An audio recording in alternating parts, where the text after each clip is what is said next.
யோகாவின் வகைகள். இதற்கு முன் பகுதியில் கூறியது போல யோகவை 5 வகையாக பிரிக்கப்பட்டுள்ளன. 1. கர்மயோகம், பலனை எதிர்பார்க்காமல் செய்யும் சேவை. 2. பக்தியோகம், இறைவனிடத்தில் தன்னை முழுமையாக அர்ப்பணித்தல். 3. ஞானயோகம், பூரண அறிவுடன் செயலாற்றுதல். 4. இராஜயோகம், யோகங்களின் முதன்மையானது, ஓரிடத்தில் அமர்ந்து செய்யப்படும் தியானம். 5. ஹடயோகம், உடலை பலவகை இருக்கைகளுக்கு உட்படுத்தி மனதை பண்படுத்துதல்.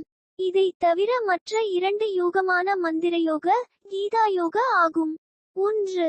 மந்திரயோகா, மந்திர ஜபத்தால் சக்தியை கொடுத்தல். 2. கீதா யோகா, இறைவனை நினைத்து உருகி பஜனையால் ஆராதனை செய்தல் ஆகும். இந்த வகையான யோக பயிற்சிகளை முறையாக பயின்றால் இறைநிலை அடையலாம். பலவிதமான யோக முறையில் ஹடயோகம் என்பதே யோகாசனம் எனப்படும். ஆக யோக என்பதில் ஒரு சிறு பகுதியை யோகாசனம் ஆகும். அஷ்டாங்க யோகம், இராஜ யோகம். அஷ்ட என்றால் 8 என்று பொருள். அஷ்டங்கா யோகங்களை பற்றி முன்பதிவில் தெரிவித்திருந்தேன். 1. யமா. 2. நியமா. 3. ஆசனா. 4. பிராணயாமம். 5. பிரத்தியாகாரம். 6. தாரணை. 7. தியானம். 8. சமாதி. இவைகளே அஷ்டாங்க யோகம். பதஞ்சலி யோகவின் 8 நிலை ஆகும். விடச்சிறிது. திருமூலர் திருமந்திரத்தில் பாடலில் 10 UT 542. இயம நியமமே எண்ணிலா ஆசனம், நயமுற பிராணாயாமம், பிரத்தியாகாரம், சயமிகு, தாரணை, தியானம், சமாதி, அயமுறும் அட்டாங்க மாவது மாமே. யோகிகளுக்கும் தவம் செய்வோருக்கும் மட்டுமல்லாது இல்லாதாருக்கும் இந்த யோக நெறிகள் மிகவும் பயன்படும். இந்த அஷ்டாங்க யோகத்தின் 8 நிலைகளாக கொள்ளப்படுகிறது என்று இந்த பாடலின் வாயிலாக திருமூலர் கூறியுள்ளார். இந்த அஷ்டாங்க யோகத்தை பற்றி தன்னுடைய குறளில் திருவள்ளுவர் கூறியுள்ளார்.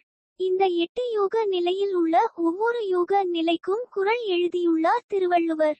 உதாரணம்: தவமும் தவமுடையார்க்கு ஆகும், அதனை அக்திலார் மேற்கொள்வது.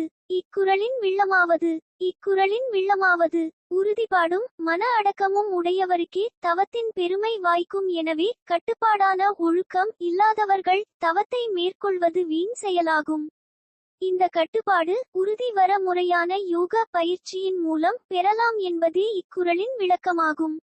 யோகசனத்தின் பயன்கள். ஹடயோகம் தான் யோகசானம்.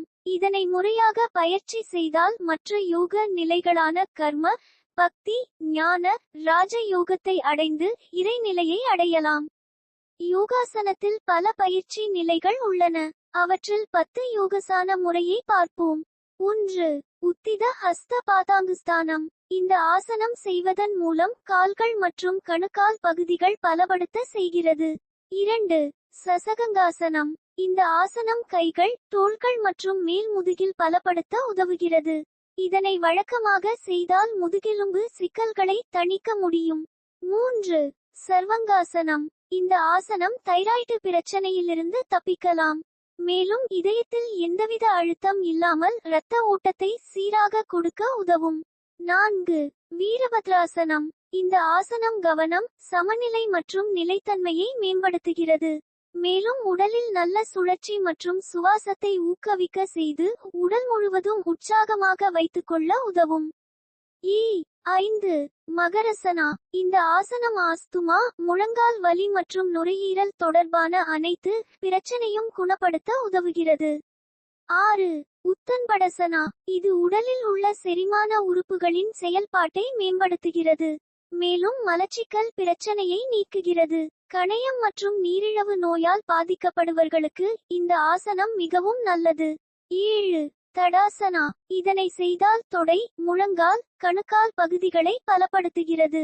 மேலும் இடுப்பு, கால், பாதங்கள் வலிமை பெறுகிறது. 8. திரிகோணசனா. இந்த ஆசனம் அஜீரண பகுதியை குணப்படுத்தும். மேலும் இடுப்பு மற்றும் தொடைகளில் உள்ள 8. திரிகோணசனா.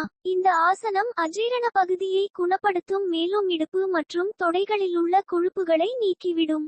9. பாலசனா. இந்த ஆசனம் செய்வதன் மூலம் இரத்த ஓட்டம் அதிகரிக்கும். மேலும் மன அழுத்தம், உடல் சோர்வு குறைந்து ஆரோக்கியமாக வைத்திருக்க உதவும். 10. புஜங்கசனா. இந்த ஆசனம் செய்வதன் மூலம் பெண்களுக்கு மாதவிடாய் காலங்களில் ஏற்படும் பிரச்சனையை சரிசெய்யும் ஆற்றல் வாய்ந்தது.